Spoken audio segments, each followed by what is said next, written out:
വൻ കൂടിയാണ്. ഡയറക്ഷൻ അവർക്ക് കൊടുക്കുന്ന ഒരു കയ്യടി. ഇതേപോലത്തെ ഒരു പടം മമ്മൂക്ക ചെയ്യാന്ന് പറഞ്ഞാൽ തീർച്ചയായിട്ടും അതൊരു വലിയ സംഭവം തന്നെയാണ്. നമ്മൾ സേതുരാമയ്യർ CBI അദ്ദേഹം വന്ന ഇതിലെ കഥാപാത്രം ചെയ്തു പോയത് മമ്മൂക്കയുടെ കാലഘട്ടം. ആ കാലഘട്ടത്തിലെ മമ്മൂക്കയെ നമുക്ക് ഇതിനകത്ത് കാണാൻ കഴിഞ്ഞു.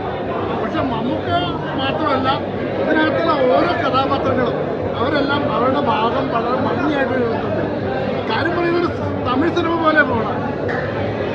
തമിഴ്നാട്ടിലൊക്കെ ഇത് വളരെ ഹിറ്റാണ്.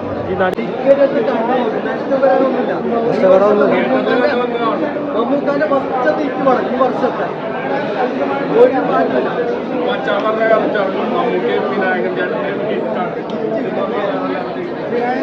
സംവിധായകനാണെങ്കിലും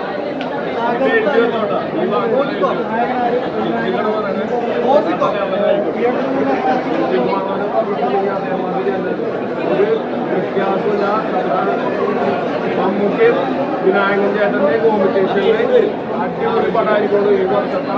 അടിപൊളി ഈ വർഷം അവസാനിക്കാൻ പോവാണ്. എന്നാലും അടുത്ത വർഷം വരെ നമുക്ക് കത്തും എന്ന് പറഞ്ഞാൽ പടം വിനായകനാണ് മമ്മൂട്ടിയാണ് രണ്ടുപേരും അനുസരിച്ച് അഭിനയിച്ചേക്കാണ്. ആരാണ് ബെറ്റർന്ന് പറയാൻ പറ്റില്ല. ആ മാതിരിയാണ് കിടന്ന് അഭിനയിച്ചേക്കണം. വിനായകൻ ചേട്ടനാണോ മറ്റേ മമ്മൂക്കാണോ, രണ്ടുപേരും മത്സരിച്ച് അഭിനയിച്ചേക്കാണ്. ഒന്നിനൊന്നും വെച്ചാൽ പൊളി എന്ന് പറഞ്ഞാൽ വൻ പൊളിയാണ്. ഒരു രക്ഷയിലെ വച്ചാന്മാരെ. അപ്പൊ എല്ലാവരും വന്ന് തിയേറ്ററിൽ വന്ന് കാണാൻ പൊളിക്കല്ല. ക്രിസ്മസ് അല്ല, എല്ലാം തോക്കും. ന്യൂ ഇയറും തോക്കും, ക്രിസ്മസും തോക്കും, എല്ലാം തോക്കും. വിനായകൻ ചേട്ടനും മമ്മൂക്കൻ ചേട്ടനും പൊളിക്കല്ല. വൻ പൊളി. അത് പറയാൻ പറ്റില്ല. രണ്ടുപേരും നായകന്മാരാണ്. അങ്ങനെ അങ്ങനത്തെ ഒരു ചോദ്യം തന്നെ ചോദിക്കാൻ പാടില്ല.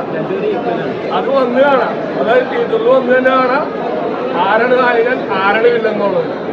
രണ്ടുപേരും പൊളിച്ചേക്കാണ്. പൊളിയെന്ന് പറഞ്ഞാൽ വൻ പൊളിയല്ല.